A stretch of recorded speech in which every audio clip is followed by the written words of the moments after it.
bringing me onto the call, and hopefully that your members will get some real benefit in last mile and e-commerce. The subject of today is packaging your product in the best way, and there's a lot of complexity about it, and a lot of what happens around packaging will have an effect on the cost and ultimately deal with your profit margin. So to get into it, we talk about B2C, which is to the consumer, business to consumer. There's a lot of complexities about the delivering, from acceptance to communication to information data transfer, and then talking to the customer and making sure that we continue to deliver on your promise to your customer. So the shipping costs, and this comes down to the packaging of the product.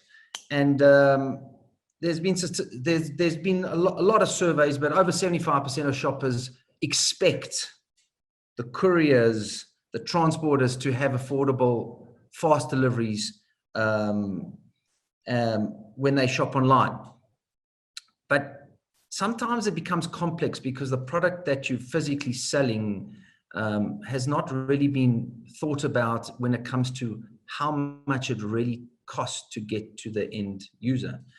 And you go to all these wonderful steps in the life cycle of your online e-commerce journey to find out that when you've hit the last level, you actually can't afford to distribute the product because you're actually paying away your margin. So it can be complex, but hopefully we'll just try and unpack them, and we'll try to give you some indication of what we can do to mitigate this. So what affects the shipping costs? Well, there's really five main items, but really the service that you are selling to your customers. So you'll go and promise a 2-day service or a 3-day service.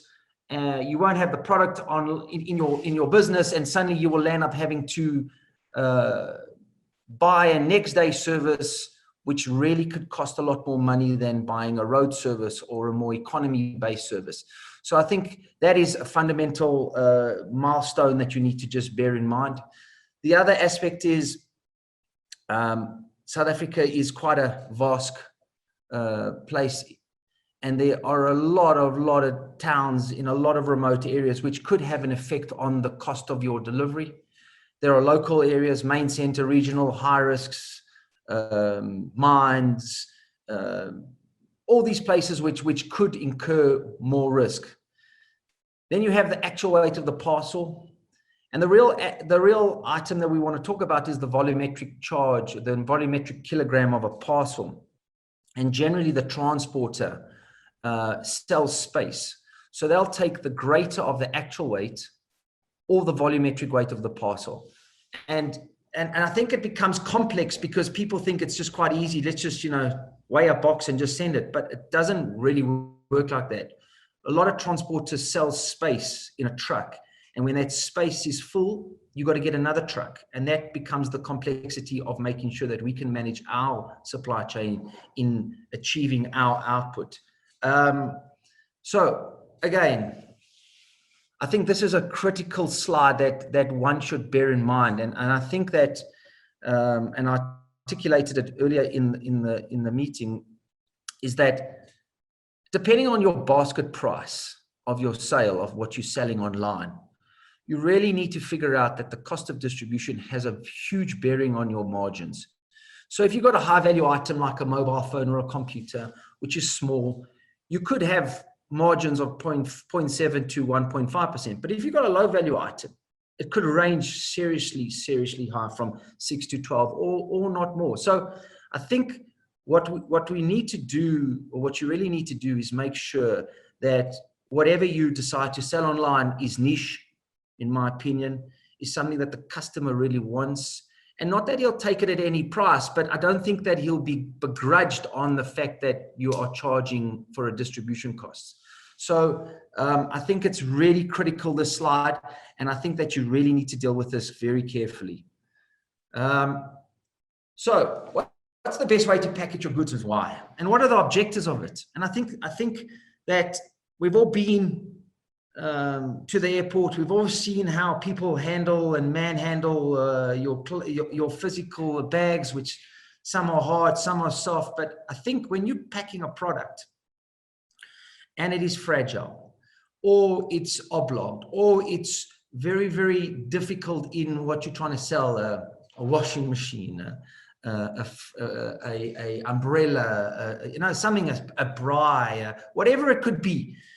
We've got to make sure that whatever you dispatch out of your back door, it has to arrive in the most pristine manner, because the customer is God. That customer has social media at his fingertips. That customer of yours will bitch if you deliver something that is just not what they expected. So the objective of to package your goods is limit the damage. Then comes the reduce unwarranted air buff by inserting fill to reduce movement. The biggest challenge we have is everybody says, oh, I bubble wrap something. I've made sure it's secure enough, but then they put it in a box with a lot of movement. And when the parcel moves from A to B, there could be damage, and it could be a bad egg on your face. The box needs to be sturdy, and preferably a double-walled box, meaning that if something does by any chance bump it, it doesn't puncture the box and it doesn't damage the item. Try and make sure that whatever you handle and put in the box can deal with the weight. So if you put a 25 kilogram, just for a battery, which is a very, very dead weight type of item, putting it in any box will actually not help. You will break that box as you pick it up. So we need to be careful on what you physically put in a box and how you package it. You need to be able to seal the box well, because in this country and in most countries around the world, there's pilferage. There is the ability to break in and take something out. So you could use a new mechanism that's come onto the market. It's called gum tape, which is a very easy way to package it in the most efficient manner. And it actually can show if anybody tries to break into it. And then the most important one last one is we need to make sure whatever box you buy, be it a pop-up box, a box that you're going to physically put together, we need to make sure that the box can be easily folded into the correct manner, because it takes time. And what that happens is, if you start to grow and your e-commerce starts to fly, then you're going to need to make sure that there are people that are there to make the boxes, and then it's another cost, and then it just adds on. So rather take your time, make sure you pick a box that potentially is good for your product, and pick a box that's easy to make. And I think ultimately while we're talking about packaging the box and how it affects the cost of the distribution, then ultimately comes down to the dimensions of the box, which we really need to figure out the most optimal to make sure it can move through the network. And the dimensions of the box are very critical in how the bill is calculated by the courier, and which most probably will be absorbed or billed to the customer. And I think the one challenge that I've experienced with a lot of my customers that have asked for a solution in e-commerce is they don't really know the weight and dimensions of the product that they're trying to sell. So ultimately, they don't know what it really costs until you get the bill, which is too late. So I think it's important that you should be understanding your product. You should be understanding the complexities of the units of the products into the boxes, and are understanding how that product will be packaged, and then ultimately understand the cost of distribution. Everybody says, oh, I want a one price exit. I want to charge anywhere in the country just to make my life easy from a costing point of view.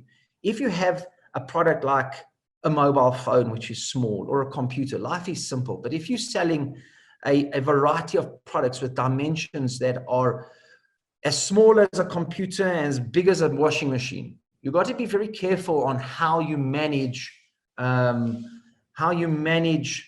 the physical distribution costs.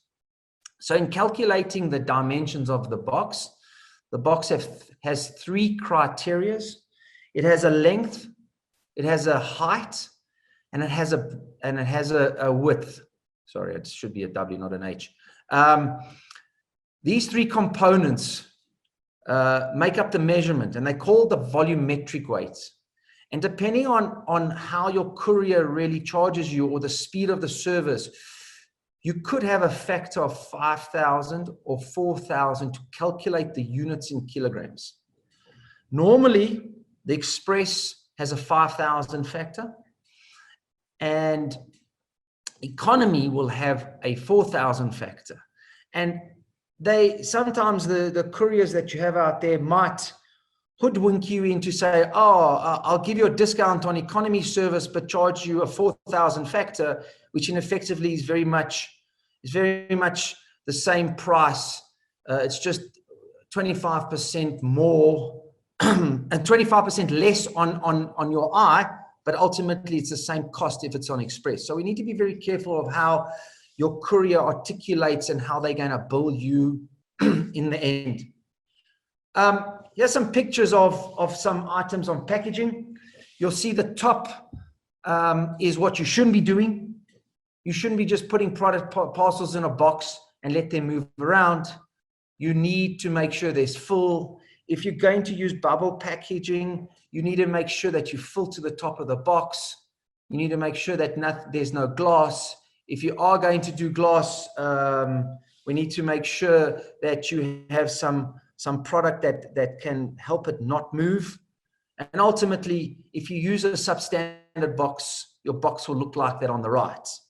The three pictures that you have below is very important on how you package a box and how you make sure that the customer actually gets an amazing experience. And I think ultimately, and I'm not here to sell an Apple phone, but I think the most impressive item, what Steve Jobs did, is that he created a product that you love the box, you love opening the box, you love seeing what comes out of the box. And that's what you need to try and bring through when it comes to your selling experience and your customer satisfaction when they get your products. So when they get it, they are your word of mouth. They are the ones selling your product. They are the ones to say, wow, I ordered something yesterday and suddenly look how it came. It came in a bow, it came in a pristine box. It came amazingly. So I think packaging your box, please don't take it as just it's a simple process. I think it's a very important sales pitch to your customer. It'll help us as couriers make sure that we don't fail at distributing it if we use substandard boxes. And I think it's important that your customer gets what they pay for. And ultimately, when they swipe their credit card or they put their numbers in and they get debited to the credit card, that product belongs to them. They are king. They are there, and they are going to have a say if it doesn't arrive in the way that they physically expected it to come. So that's almost the end of my presentation. Just a little bit about RAM.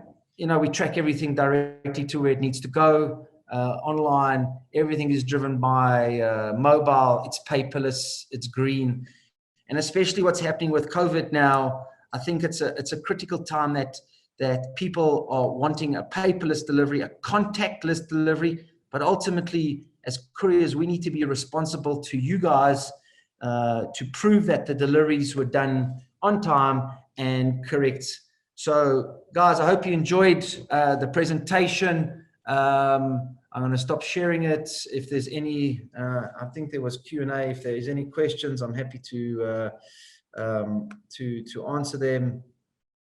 Let me just do that.